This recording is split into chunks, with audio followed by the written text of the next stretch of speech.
Hello, my name is Melissa Daniels, and this is Strabismus to Stereopsis. On this channel, we talk all about having an eye turn and how to overcome that, how to get your eyes straight and working together. And a lot of you have been with me for several years, and you're coming to the end of your journey. You've gotten your eyes working together. They're straight now, and there's the concern with how do you keep them that way. That's what today's video is going to be all about, maintaining the progress you've made after you graduate from vision therapy. Today's video is going to be more geared towards adults or patients who, I guess, are invested for their own sake, and they're invested in this vision journey. Next week, I'm going to talk about how to apply these same principles if you have a child who's been through vision therapy and you're wanting to help them maintain the results, because the approach is going to be different. Kids just don't have the investment and they just don't care as much as adults do. Before jumping into that, be sure that you go over to learn.strabismussolutions.com if you want more resources that are going to help you on your individualized journey. Everything from free quizzes to signing up for a course or doing a Zoom call with me, that's all available over there. Another service that's important is the Finding a Vision Therapy Office service. You just go to strabismussolutions.com/findvt and I will help you find a vision therapy office close to you, and that's completely free. I do that because I really truly believe that for people with strabismus, whether you're an adult or a child, the best place for you to be is in a vision therapy office. I never say any of this to replace vision therapy, only to make your vision therapy experience even more effective. All right, so while those of you who haven't done vision therapy yet are over there filling out the form and getting your personalized recommendations, those of you who are done with vision therapy and wondering about how to maintain progress, you're in the right place. So once you finish your vision therapy in-office sessions, most offices are going to send you home with what they call home therapy, whether that they call it sometimes retainer exercises. Basically, it's like a 2-month plan with lots of home exercises to work on to keep helping maintain that progress. And that's just because if you just quit suddenly, you could definitely, your brain might just go back to the old way. And so it's kind of like slowly taking you off of like the help that you're getting from the office. So of course, when you are first graduated, do the recommended activities from your vision therapy office. That's going to be the most important. It's going to be individualized for you, your situation, what you have going on with your vision. All of us kind of finish at a different place. And so that's going to be really important because that's going to be catered to you. Now, once you've gotten through that, and sometimes that's maybe for 2 to 6 months after you graduate from vision therapy, you've got the rest of your life. I'm 3 years out from vision therapy, so I'm not still doing those home exercises they originally gave me. But there are things that I'm doing every day that are helping me maintain that progress. So we're going to go through 3 different categories. First, we're going to talk about peripheral. It's so important. Next, we're going to talk about checking in on your stereo. And then we're going to talk about what to do when things go downhill, which they're going to. If you're an adult who only gained vision, this 3D vision as an adult, like things are going to happen. And that just needs to be an expectation that you are aware of and looking for. So first and foremost is making peripheral vision and seeing the space around you, like seeing the space between me and my computer and the walls and the ceilings and all of the things. That is going to be the most important thing, that you can do that just as a habit, that becomes part of your daily life. It's just a way of life to use your periphery. This is what your brain needs, that spatial awareness and that periphery to help keep those eyes locked in, to keep both eyes working. That's what's going to help you not shut down your weak eye and only use your strong eye, right? It's that awareness of space and periphery that's going to really help lock in that eye position. So some suggestions for this. 1, take the Mastering Peripheral course.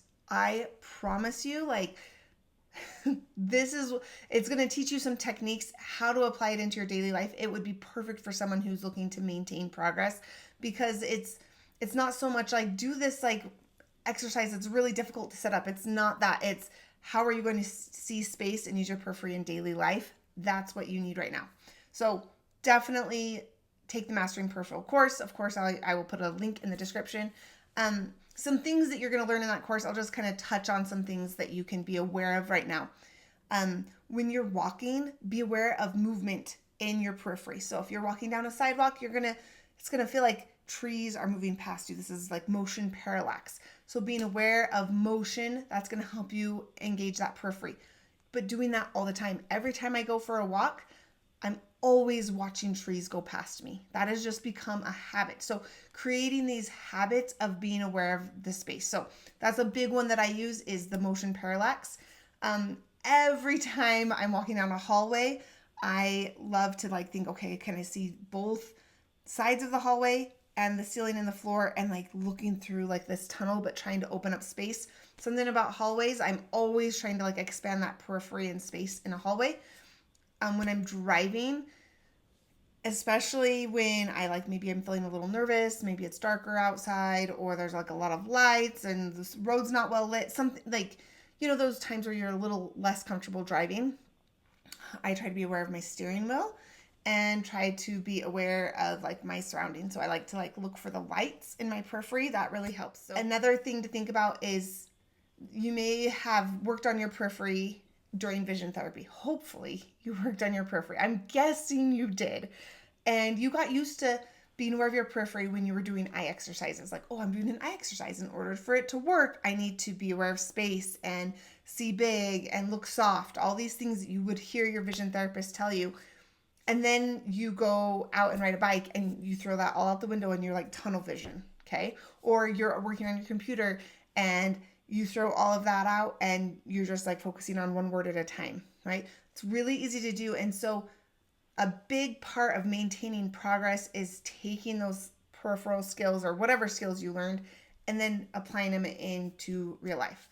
So for me, when I go on a bike ride, I try to be aware. Am I using my periphery? No, I'm not. Okay, I'm looking straight at the ground right in front of me. How do I soften my focus, look soft? A big part of it for me is I have to slow down. I can't ride my bike the same speed and use my eyes in an effective way.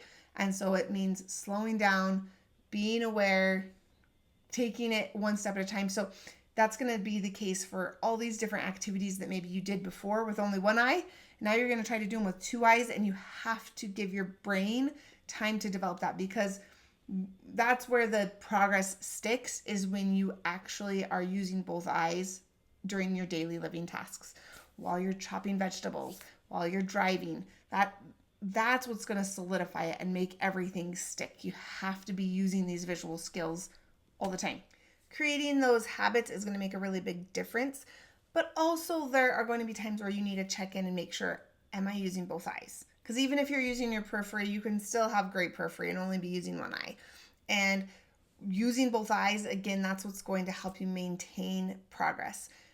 So there's some things you can do to check in. I personally like to do things that are a little bit more fun, maybe entertaining, something that I could do with my family. So for me, watching 3D movies.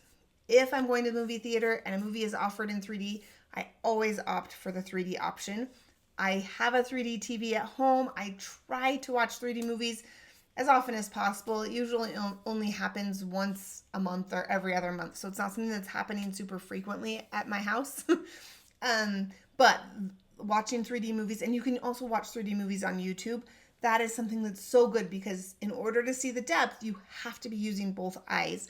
And so it's a natural vision exercise that's going to keep both of your eyes engaged. Plus, there's a lot of peripheral stimulation going on.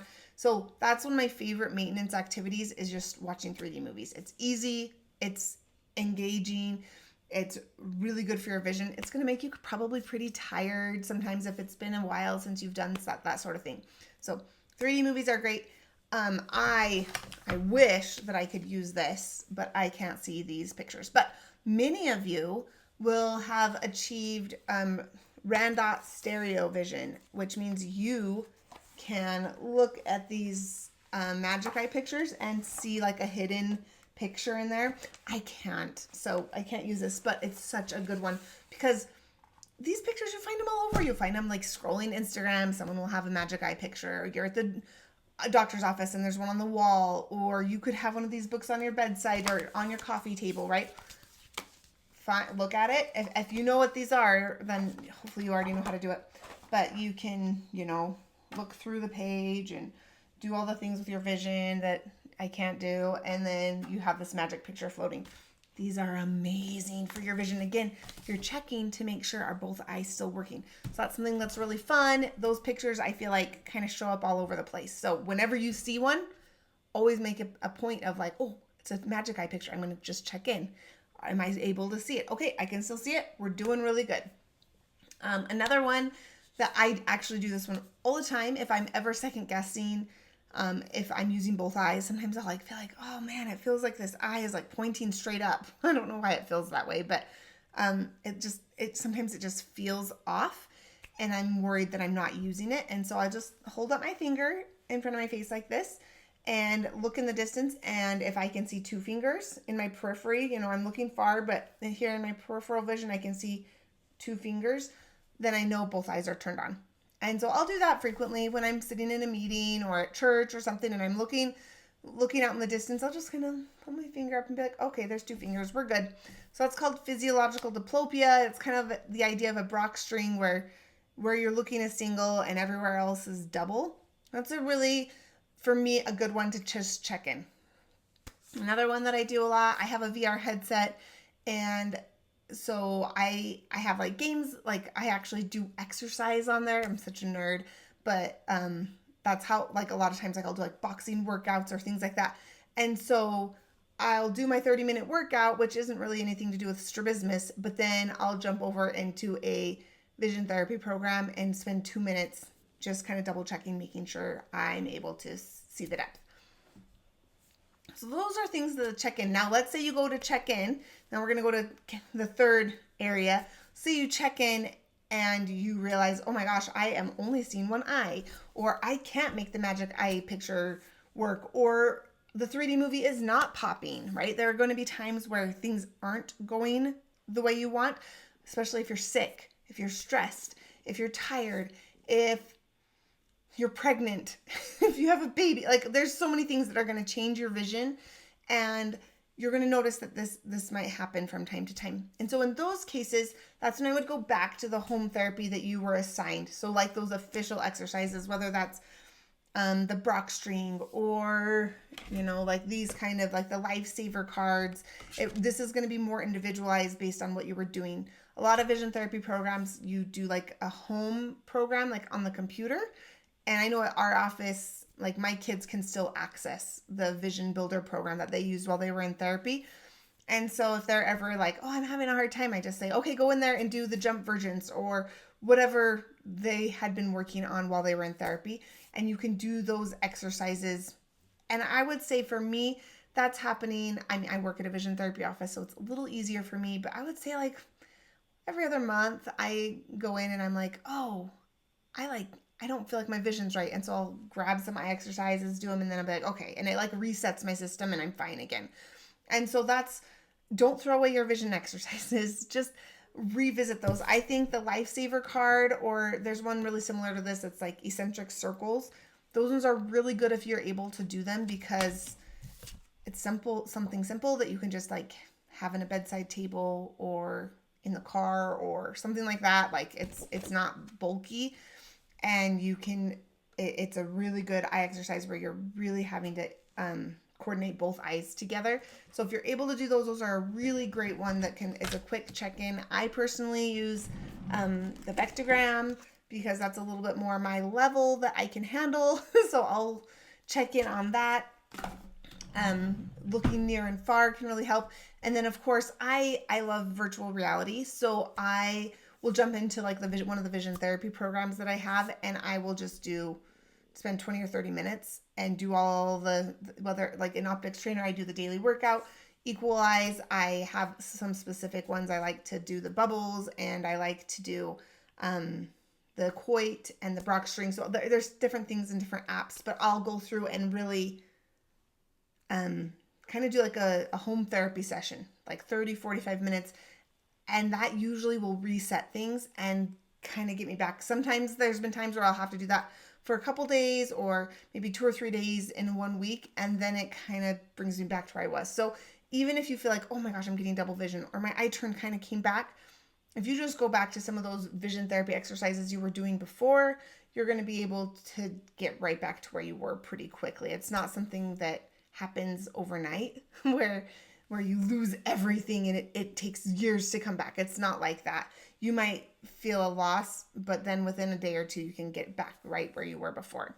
Hopefully you found this helpful. I know there was a ton of information, so you can sort through it and ask questions in the comments if you have any, and let me know what you do to maintain your therapy progress in the comments, and we'll see you in the next video.